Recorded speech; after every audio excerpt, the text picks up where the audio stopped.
Hello everyone. Today's poem is Wei Wind, a Wei Wind poem from the Book of Songs. The title 河广 means the river is wide.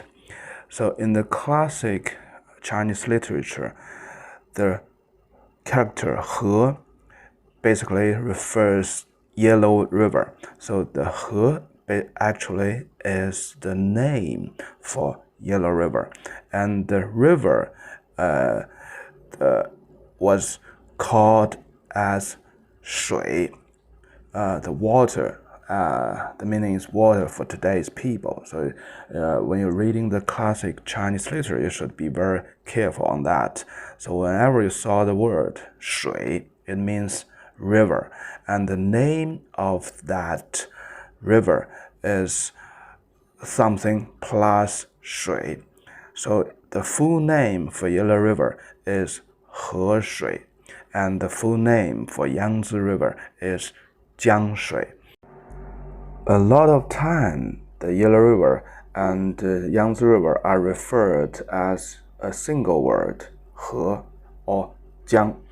So that's the difference between the classic Chinese and modern Chinese. Okay, let's get back to this poem. This poem is a very, very unique poem because in the very primitive stage of the Chinese classic literature, normally the poem, the article is writing something real and solid, something happened, or the real scenic wells. But this poem consists of 4 questions and answers. So there's nothing real or describing the real things, or nothing about a real person, nothing about real scenic wells. So it's just a question and answer by the poet himself. With very talented writings, this poem of course expressed very, very strong feelings and mood, and the general impression is about homesick, homeward bound. But from my sense, it's still hardly to tell. It basically expressed a feeling that a person in a very, very troubled status, and he is competing or he's struggling with the environment or with the society surround him, and he didn't give the answer at all. He just expressed the struggle and the conflicts, the real world with his own thought. And this also actually is the ultimate philosophy questions for everybody, for life. So where you come and where you are about going in your lifetime. So this poem is referenced so many places, and most interesting reference is about the Buddhism. So there's a lot of localized Buddhism branch in China. The most famous is Zen. So the founder of the Zen, or the ancestor of the Zen, is an Indian person. His name is Bodhidharma. When he crossed the Yangtze River, he used a reed as his boat and crossed the wide Yangtze River. So that was so called as 一苇渡江. So basically everybody think this wording or this story comes from this poem. So the Bodhidharma is roughly a history figure in the 5th century, so roughly 1,500 years after this poem. Okay, let's have this simple but mysterious and very complicated poem now. 谁谓河广，一苇杭之 Who said the Yellow River is broad and wide? Just by a small boat made a bundle of reeds, I can cross the Yellow River. 一苇 is not a single reed, it's a bundle of reed. But in the stories of Putidamma, it was told he was using a single reed to cross the Yangtze River. 谁谓宋远，跂予望之 Who said the state of Song is far, far away? Just stand up by your toes, you can look to it. The character hang in the first pair of sentences means sail. It's a long word of hang, sailing. And in the second pair of sentences, the character qi means stand up on toes. So the meaning of the sentence is so simple. It's a question and answer. Is the Yellow River so wide as everybody told me? No, it's not.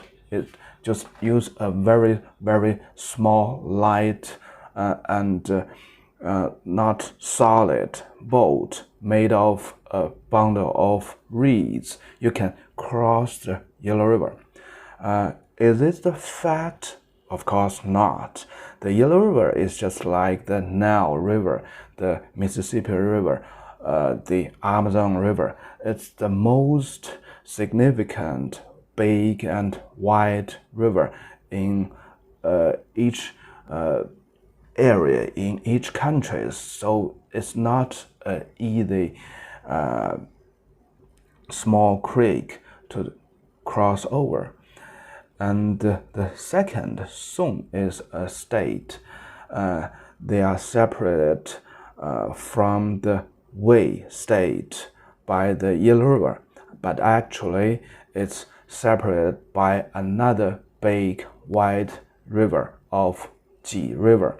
The Ji River is today's Yellow River, because the Yellow River's the riverbed change all the time, and today's Yellow River actually take over the riverbed of Ji River that time. But for the people in the Book of Songs time, if he want to travel from the Wei state to the Song state, he needs to cross two big wide river, which is Yellow River and Ji River. And the distance, even for today, is roughly 300 kilometers by the highways. So it's not a very, very near place. So from this sense, we know that the first pair of sentence is unreal, and the second sentence, of course, is not real at all. You cannot look to something in 3 kilometers distance. Okay, let's see the second paragraph. 谁谓河广，曾不容刀 Who said the Yellow River is so broad and wide? It even cannot allow a small narrow boat in it. The character Zeng here means something beyond imagination, in fact. So in the imagination or in the common sense, we think the Yellow River is so wide, it can allow any kind of big boat. And in this poem, the poet put it as, it's not so wide, it even cannot allow a small narrow boat. Dao is a long word as well. It refers to a very small and narrow boat. Okay, the next sentence. 谁谓宋远，曾不崇朝? So, who said the Song state is far, far away? In fact, it doesn't take the whole morning to arrive at or to go to there. 崇朝 is morning. 崇 is till the end. So 曾不崇朝 means it even doesn't take the whole morning. This one can make his way from the Wei state to the Song state. So let's check the reality. Let's have a reality check again. So the 谁谓河广曾不容刀, the Yellow River doesn't allow a small narrow boat. Is it a fact? Of course not. It's not the fact. The Yellow River can contain big boat, the biggest boat at that time, not to say a small narrow boat. Okay, let's see the second pair of sentence. Is it the Song state far, far away? Even not need the whole morning. You just can made it. Is it real? Of course not. It's unreal because the distance is roughly 300 kilometers, and you need to cross two big wide river. So in the ancient time, 2 days a week at least. So all the 4 pair of sentences is unreal. So let's see what the poet want to express through these 4 questions and answers and the things he expressed. The general interpretation for this poem is the poet is a person, is a man from the Song state. So he's homesick, he's homeward bound, he wants to go back to the Song state. So let's review the poem again. As a Song people, he wants to cross the Yellow River to go back to his hometown. So with such a strong homeward bound feelings, he don't think the Yellow River is wide. No matter what the obstacles it is, no matter how far away it is, he would cross that. So from his own feelings, the Yellow River is nothing. So you can just use the light, small, not solid boat to cross the big Yellow River. And in his own mind, the home is always somewhere very near. So you just stand up, you can look to your hometown. So the unreal statement is the strong feelings, his strong wills in his mind. So it doesn't matter it's real or not. He just used that to express his strong feelings, his homeward bound, his homesick. Okay, let's see the second paragraph. 谁谓河广曾不容刀? So who said the Yellow River is so wide and broad, but it even doesn't allow a small narrow boat? So this is an unreal statement, but it could reflect some of the real situations about this poet, because the poet, he wants to go back to Song state. But with this statement, it reflects something real that prevents him from going back to his hometown, to the Song state. So the yellow river doesn't allow the smallest boat. It reflects the real situation that something doesn't allow the poet to take a boat to go back. The next sentence, 谁谓宋远，曾不崇朝? So who said the Song state is far, far away? It doesn't take a morning to get there.